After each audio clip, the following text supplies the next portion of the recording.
Thanksgiving, didn't we? We did. We had a good Thanksgiving. I'm still full, although somehow I managed to eat breakfast. I think Mike Golick Jr. said it best. He feels like he's at max capacity. Yeah.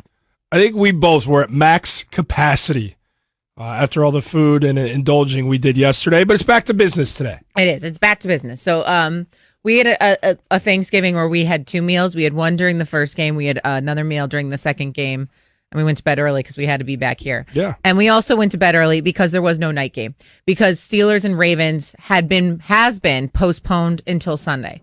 Well, now that game is even looking like it might not be played and is in jeopardy because we found out last night that Lamar Jackson has tested positive for COVID-19. He is the reigning MVP, arguably the biggest name in the NFL so far to test positive for COVID-19. And this now creates a scenario where there is an outbreak amongst these Ravens players, personnel, staff members. And we don't know what's going to happen come Sunday. We will have much more on this coming up later because Jeremy Fowler is going to join us later this hour, and we'll dive a little bit more into what this means for Sunday's game, what it means for the Ravens going forward because they are on a short week after that. So we'll get more into that later on. Let's start with the games, though, that we saw last night.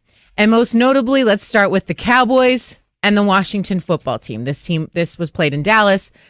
And if you listened to the show at all yesterday, my husband was big on the Cowboys. Didn't go their way. Now, there were a few reasons. Put all the chips in on the Cowboys. Yes. All the chips in on the Cowboys. They ended up losing 41-16. Washington football team now alone in first place in the NFC East as they surpass the Philadelphia Eagles, and they're up by a half a game. So there were some injuries. Also, the Cowboys playing with a very heavy heart. Marcus Paul, their strength and conditioning coach, one of them at least, passed away the day before. There was a medical emergency at the facility. We know all about this. Then they have dealt with some injuries to their offensive line all season, and then it happened again yesterday, rarely quickly. They lost their right tackle, Zach Martin, and their left tackle, Cam Irving, within 4 plays of each other on the very first drive of the game. Offensive possession for the Cowboys of the game, Shay. And look, all I can do at this point is make excuses after the confidence I had in these Cowboys. And to me, it's simple. I said yesterday, Cowboys win this game on the backs of their offensive line. The offensive line holds these guys up front at bay from a Washington team. That is very tough up front. They're able to activate a run game and get going with Ezekiel Elliott. That never happened because when Irving goes down and Martin goes down, the game plan is then thrown out the door. And so what I thought would be the key to success became the story of more bad luck for a Cowboys team and just more attrition for what already was going to be that coming in. Yeah. And this is not analysis. This is not hot takey. They lost a part of their family coming into that game. And I don't know how important that game, which was of massive importance, feels to all those players when the loss of life and some of the guys seeing Marcus collapse in their facilities and then ultimately not survive, look, like that has an impact. Mm-hmm. And I'm not here to make this about that. It's way deeper than that with what's going on with the Cowboys. And when I toss it back to you, I'll then get back into that side of it. But I just wonder how much of the focus and the mental fatigue set in the second half of what they were dealing with. I really do. And it's not a cop-out. I just really do. Yeah, it's definitely a possibility. And obviously no one can relate to what they're going through. Mike McCarthy even said yesterday, this is a real thing that my team is going to have to overcome. It's real adversity. Again, you're listening to Keyshawn, Jay Will, and Zubin. Shay Cornett, Jordan Cornett filling in for them yet again today. In case you don't know who we are married. We are. We also work on, we don't fill in, we actually do work here. We work on Sundays, we do game day on ESPN Radio. 1 p.m. to 5 p.m. Let's get the plug so we can bring some of this massive audience over to our side.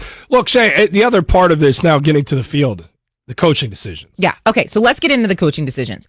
Probably the most glaring one was the fake punt, okay? The fake punt, 4th and 10. At their own 24 with 12 minutes and 54 seconds Start of the fourth quarter, essentially. I mean, this is the beginning of the fourth quarter. Dallas trailed 20-16 at the time.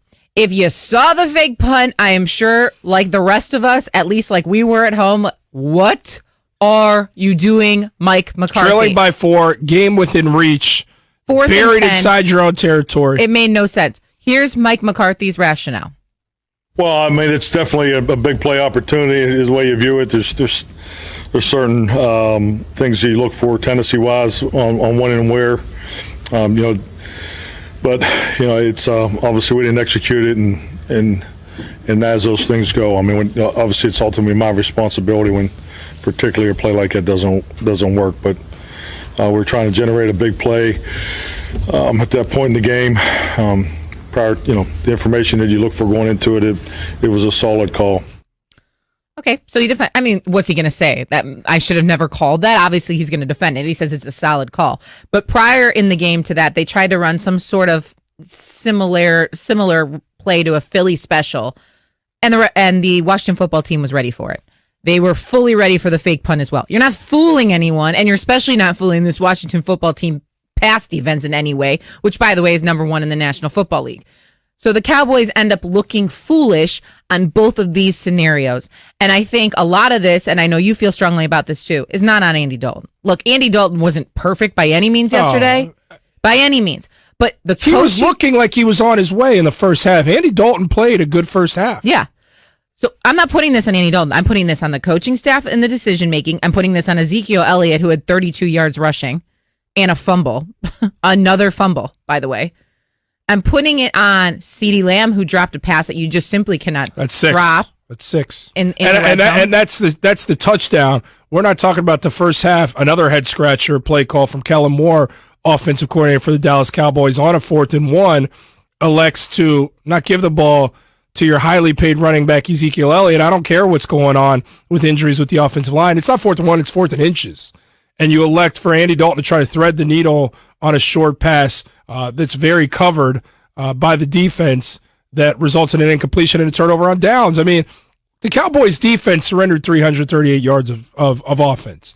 It's not like this was a benchmark performance for them, but they were continually put in these awful situations with Washington in this favorable field position deep inside Cowboys territory that resulted in 24 points. 24 points.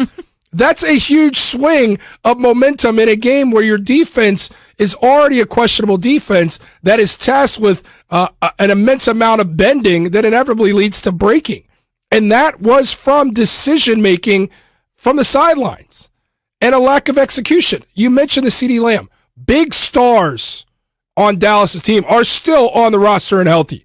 Ezekiel Elliott fumbles in this game for the 6th time this season, the 5th one lost. I guess if you're going to glean positive, it's the first turnover from Ezekiel Elliott that didn't result in 6 points for the opposition. Wow, that's but it great resulted news. in a field goal. That's great news. It's just these mistakes keep coming for a Cowboys team that has some talent still on the roster, and it feels like I should have known better. I should have known better, Shay, because Cowboys were favored. Yes, see. The Cowboys were in a position, and Andy Dalton has said this a few times in his presser. He talked about it in the second half. He was disappointed. It was all in front of them. He talked about coming into the game. It was all in front of him.